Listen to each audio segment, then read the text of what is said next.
close your eyes for a moment. When you picture the ancient world, what do you see? If you are like most of us, your mind likely drifts to the cinematic montage we've been fed since grade school.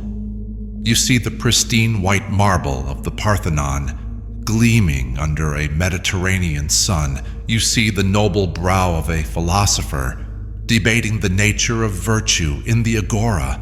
You see the stoic grandeur of Roman senators in flowing togas, the architects of democracy, law, and civilization. We look back at the years preceding the year zero, and we call it a golden age.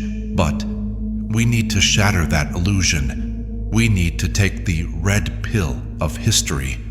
Because if those cold marble statues could actually speak, they wouldn't recite poetry. They wouldn't discuss geometry.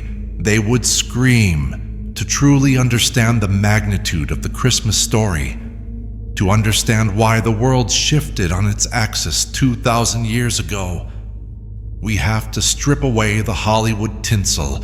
We must look at the human condition as it really was. The ancient world was not a paradise of logic and beauty.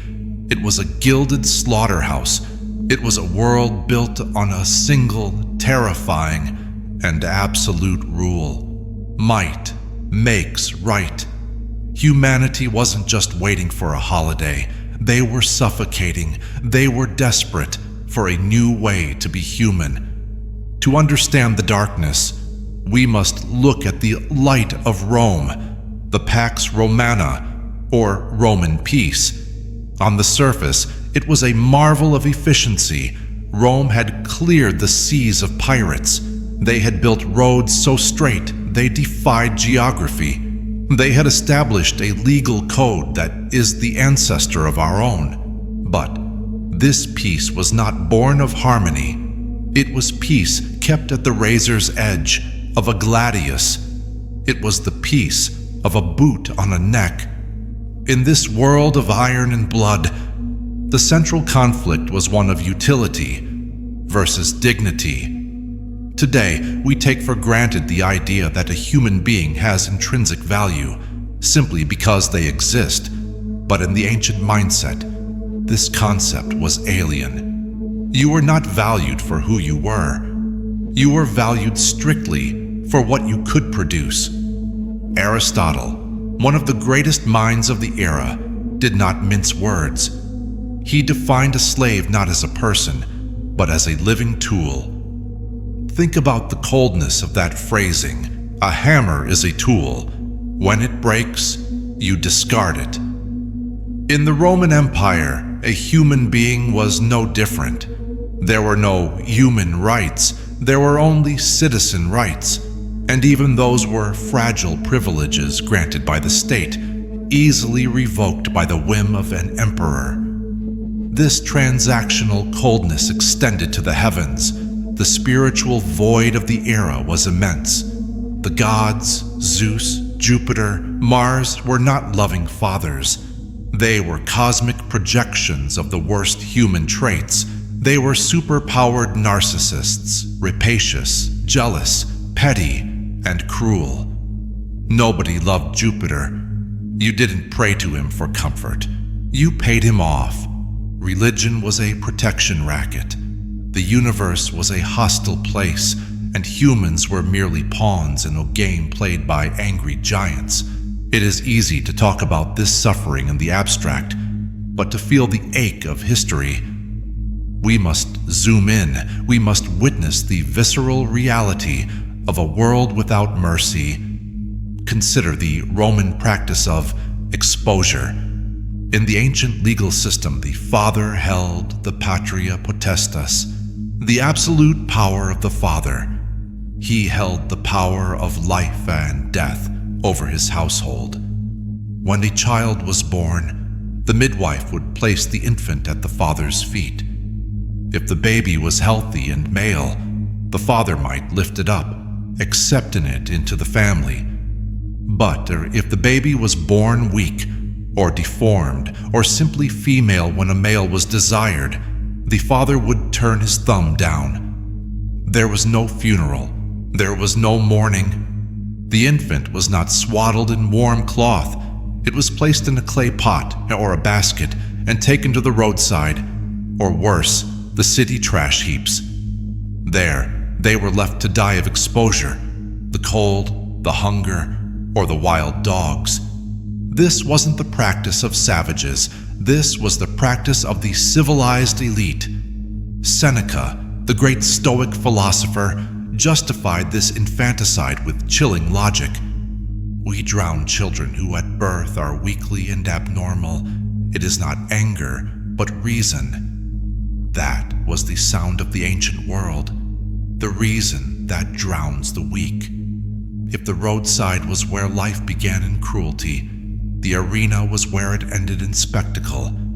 Imagine sitting in the Colosseum. Below you, two men fight for their lives.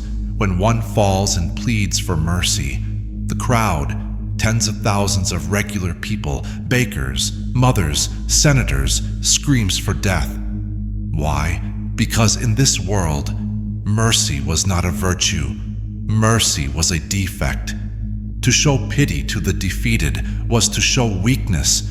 It was a society intoxicated by dominance. Beneath the roar of the crowd and the silence of the trash heaps, there was a profound, silent ache in the human chest. The philosophers tried to fix it. The Stoics told people to numb themselves, to build a fortress of logic so that pain couldn't touch them.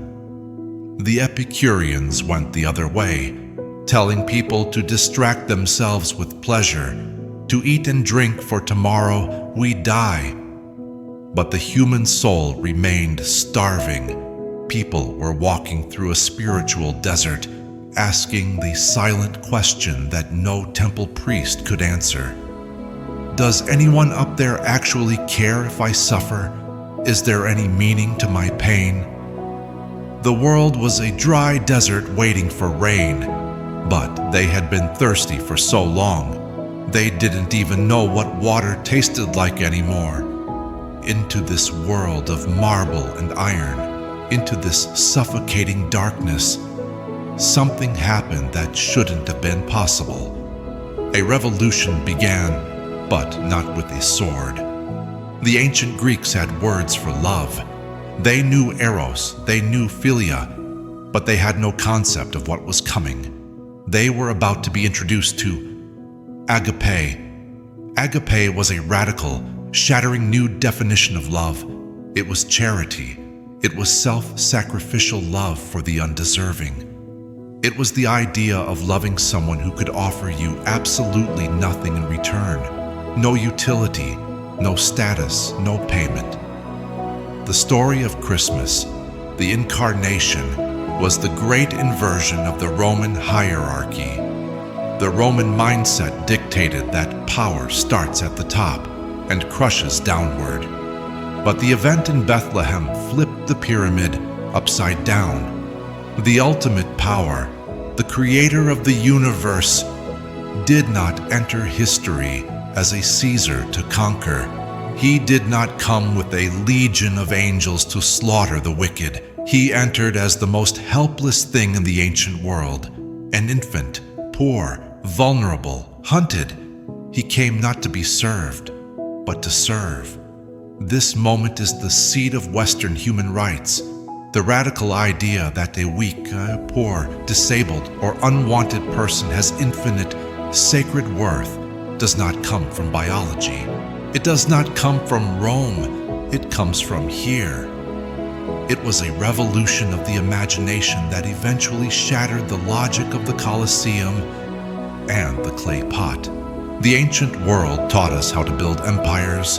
It taught us how to pave roads and wage war.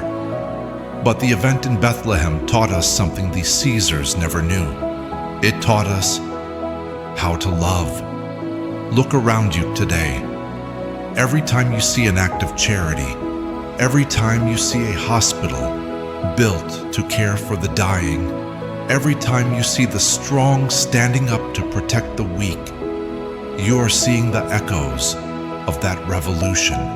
You are seeing the light that finally broke the darkness of the iron world. But for this revolution to enter the world, it needed a door. God didn't choose a golden gate in Rome. He didn't choose a powerful queen or a wealthy philosophical school. To carry the weight of this new history, he needed someone with a strength that Rome couldn't understand. Next time we look at the vessel, we will explore the shock of grace and why a teenage peasant girl named Mary was the only one strong enough to carry the weight of history.